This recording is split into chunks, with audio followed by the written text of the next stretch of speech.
number one is water. Drink enough water so you're pissing clear, so you're pissing like a racehorse. If you want to ride like a racehorse, that's what they say. Drink till you're pissing clear. If it's yellow or straw, you need to drink more. So this bottle's about 750 mils. You want to have at least one of these per hour if it's hot, or one of these per 2 hours, depending on what sort of riding you're doing. I was talking to Robbie McEwen the other day. I went riding with Lance Armstrong and Robbie McEwen, and I asked Lance and Robbie, how do you know you drink enough water? And Robbie said, if you can drink it, you're good. Do it. If you can drink it, drink it. And Lance is like, yeah, you know. Clear urine is what we want as well. Clear. So it should be having a piss. It should be looking like that. You see that? Basically, if it's yellow or straw, you need to drink more. So hydration is number one. I asked Durianrider what's the most important thing in the Tour de France. He says hydration.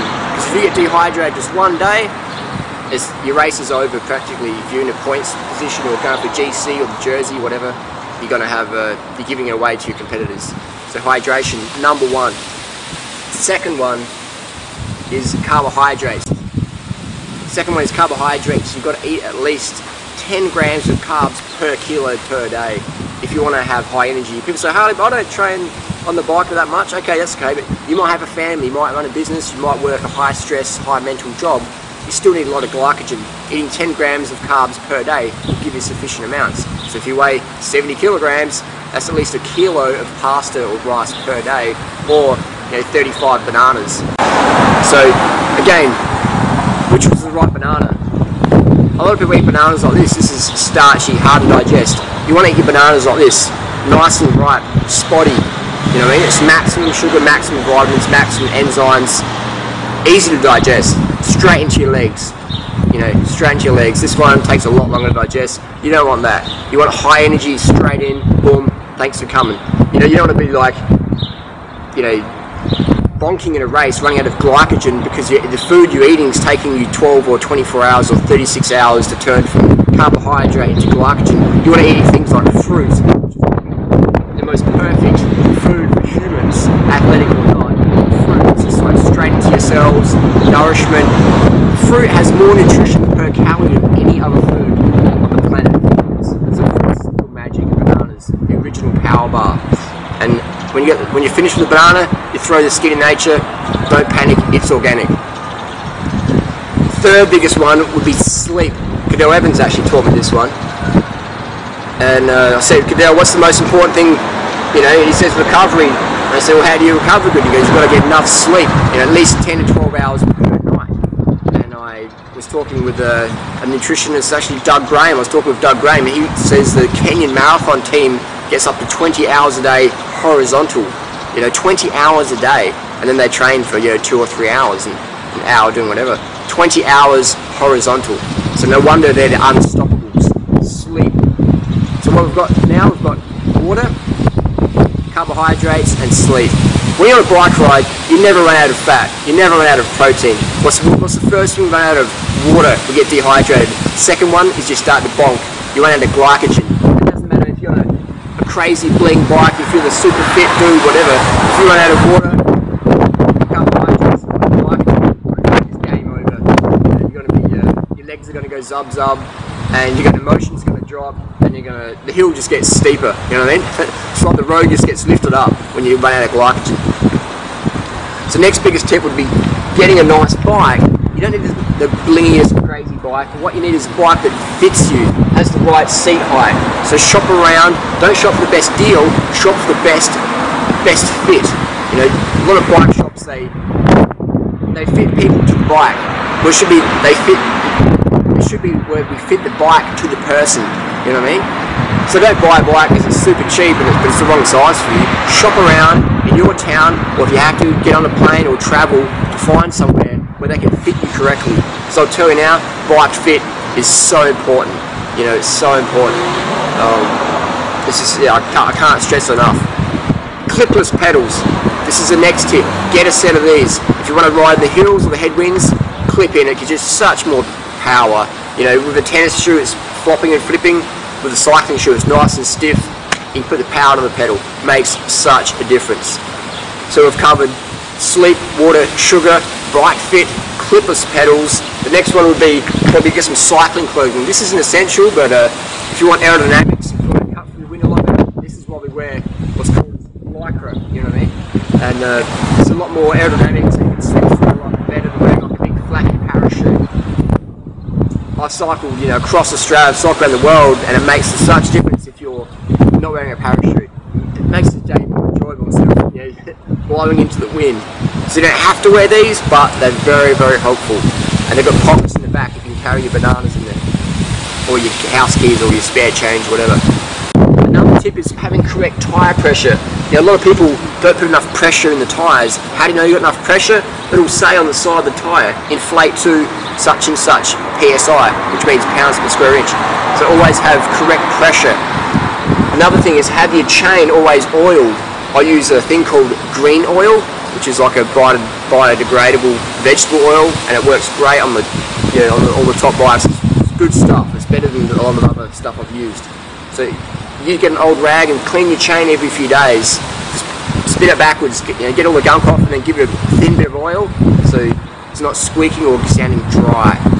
Another tip, which is very important for bike comfort, is making sure you get off the saddle frequently. You see a lot of new cyclists, they sit down and never stand up.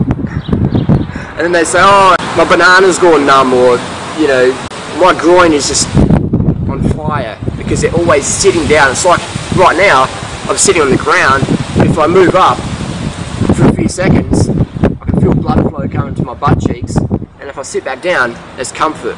So when we sleep, we're subconsciously turning over all night. So when you're on the bike, get out and saddle every few minutes, just for a few seconds, keep the blood flowing. You know, alternate positions, relax your shoulders, maybe right on your handlebars, relax, just to help yourself drop your shoulders. Because a lot of people, they sort of hunch their shoulders up, and that's going to restrict your breathing, so you want to have nice, relaxed shoulders and bent elbows. You don't want to be like out here like that. So be conscious when you ride past shop windows, check your form, check yourself out. You know what I mean? Be a poser like me. But it's important. It's little things that make such a difference. Watch the Tour de France, watch the posture of the riders of the bike. Another thing is breathing. Breathe from your stomach. You want to be not breathing through your chest like a little pigeon. You want to be breathing through your stomach, like blowing a big ball. Again, watch it on the Tour de France where it's a hot stage. You've got the jersey zipped right open, and you can see your stomach going in and out, in and out. Check out this clip with Robbie McEwen. So if you look carefully, you can see Robbie McEwen's, he's breathing from his stomach, and we're riding up Mount Lofty with Lance. So you can see, just keep focusing on his stomach, watch the ball he's breathing. Where's Greenie? I think he's in the back car. He needs some plant strong. Is he going to buy a house in that or what? Bit of a commute back to the kids' school, but... Yeah. A lot of people don't realise how good it is here, training, you know? Yeah. And once you get out there amongst it, it's pretty good. Definitely rolls. Yeah.